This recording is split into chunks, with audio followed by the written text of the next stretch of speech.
Boa tarde a todos. Eu sou Orlando, da CEF, no distrito de Itaipuaçu, Maricá, no Rio de Janeiro. E hoje nós vamos aqui tentar terminar aquelas questões do Livro dos Espíritos que vão até hoje, vou fazer até a questão 1003. Nós vamos falar sobre os sofrimentos. Deus nunca age de maneira caprichosa e tudo no universo é regido por leis que revelam a sua sabedoria e a sua vontade. Assim, a duração dos sofrimentos do culpado na vida futura não é arbitrária, mas sendo subordinada a uma lei. O estado de sofrimento e de felicidade sendo proporcionais ao grau de pureza do espírito, a duração e a natureza dos seus sofrimentos dependem igualmente do tempo que ele precisa para se melhorar, o que vem a ser o fator determinante da duração dos sofrimentos desse que se considera culpado, ou seja, aquele que tem débitos a resgatar. Para o espírito sofredor, o tempo não parece tão longo que quando estava encarnado. Na verdade, o sono não existe para ele. Então, só para os espíritos que atingiram um certo grau de purificação, o tempo apaga, por assim dizer, ele se apaga, por assim dizer, em face àquilo que nós consideramos o infinito. Então, para o espírito sofredor, o tempo é muito longo, ele é muito longo, muito mais longo do que aquele quando ele percebia quando estava encarnado.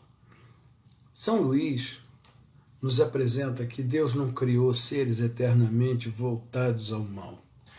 Criou-os apenas simples e ignorantes, e todos devem progredir num tempo mais ou menos longo e de acordo, única e exclusivamente, com a sua vontade, com a sua própria vontade, com a sua deliberação.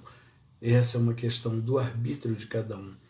E essa duração pode ser mais ou menos retardada, assim como há crianças mais ou menos precoces, mais cedo ou mais tarde ela se manifesta de uma forma irreversível pela necessidade que esse espírito tem de sentar, ele sente, ele senta, ele sai da posição dele, melhor dizendo, não é? Entra numa situação de arrependimento, embora muitas das vezes tardio, mas pretende que jamais deixe de fazer, deixe de caminhar para a sua melhoria.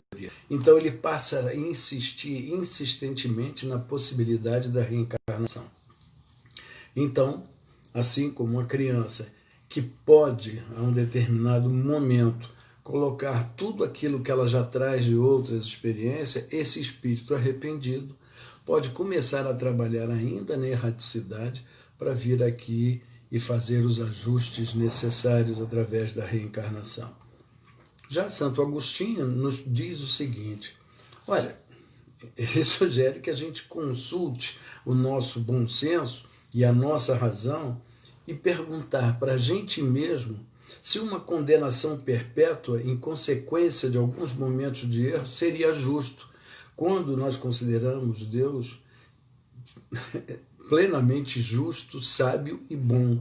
Então, se Deus é plenamente justo, sábio e bom, não condenaria nenhum espírito da sua criação a quê? A pena eterna, ao fogo do inferno, não é? Ao sofrimento pelo resto da eternidade. Não. Então, isso Santo Agostinho nos sugere. Vamos pensar sobre isso, não é? Então, um erro, ele é sujeito, ele é passível de um acerto. Mais à frente, através do quê? Através da necessidade da reencarnação. É a possibilidade que a gente tem de fazer a tão necessária reforma íntima. Lamennais, o filósofo Lamennais, nos apresenta o seguinte, empenhai-vos por todos os meios ao vosso alcance no combate para aniquilar as ideias da eternidade das penas. Esse é um pensamento blasfemo da justiça e da bondade de Deus. Ou seja, condenar, acreditar que existe uma condenação perpétua seria uma blasfêmia da bondade e da soberania de Deus, né? Isso é uma ideia, segundo Lamennais, fundamentada pura e simplesmente naquilo que nós podemos chamar de materialismo, não é? Então, é uma coisa que foi colocada dentro de uma certa medida, e o homem vive sempre entre dois extremos, que são os paradigmas que a gente precisa, noite e dia, preto e branco, não é, pode, não pode. Então, a gente está sempre parametrizando entre dois pontos. Então, parametrizar como a pena eterna e parametrizar com um paraíso faz com que o homem consiga transitar nesse meio.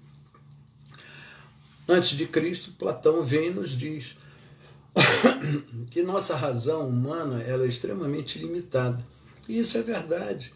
Mas tal qual representa, como presenteia, como isso pode representar um Deus, um soberano? Ora, ele representa, na verdade, se você estabelecer o limite da pena eterna, um Deus pequenininho. Não é? Agora, com a ajuda da razão, não haverá homem de boa fé que compreenda de outra maneira a bondade infinita e a sabedoria infinita de Deus. Não é? A eternidade dos castigos passa a ser uma coisa falsa, é uma coisa que, na verdade, serve como temor. Olha, não faça, que senão você vai sofrer isso. Não faça, porque senão você vai para o inferno. Então, Deus, que é justo e bom, passa a deixar de existir. E Platão nos convida, considere, pense nisso. Humanidade, ele diz o seguinte: humanidade, não mergulhes mais no que o teu próprio sombrio olhar nas profundezas da terra, buscando castigos.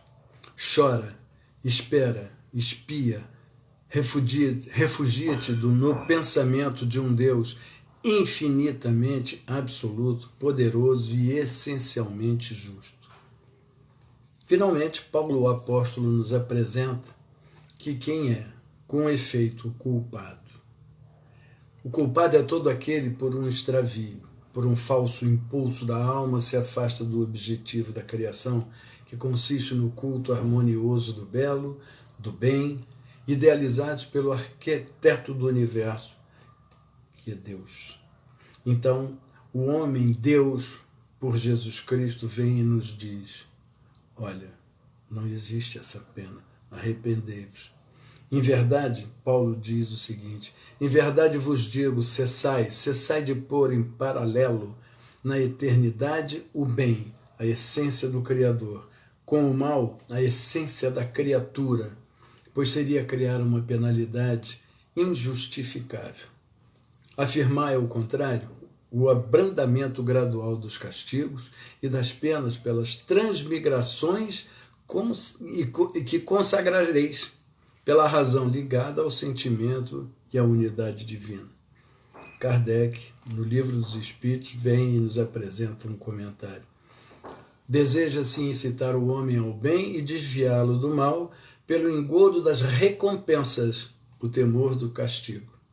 Mas esses castigos são apresentados de maneira que a razão repele e não terão sobre o homem, na verdade, nenhuma influência positiva. Longe disso, ele rejeitará tudo, a forma e o fundo, que se lhe apresenta, pelo contrário, o futuro de uma forma lógica que ele não teria como recusar. O Espiritismo dá essa explicação para a gente. A doutrina da eternidade das penas, no seu sentido absoluto, faz do ser humano, faz do ser supremo, melhor dizendo, um Deus implacável. De resto, a doutrina do fogo material, das fornalhas e da tortura emprestadas ao Tártaro, do pagamento, está longe, completamente abandonada pela teologia. Apenas nas escolas, esses apavorantes quadros alegóricos são ainda apresentados como verdades positivas por alguns homens mais zelosos do que esclarecidos. Então, vamos pensar, vamos raciocinar. Seria justo a penalidade eterna? Seria justo o livramento daquele que simplesmente disse: eu me arrependo? Ou que seria justo se não eu refazer aquilo que eu fiz de errado? Eu não posso voltar atrás e fazer um novo começo, mas daqui para frente eu posso fazer um novo fim. Vamos aproveitar esse tempo em casa que a gente está recolhido de pandemia.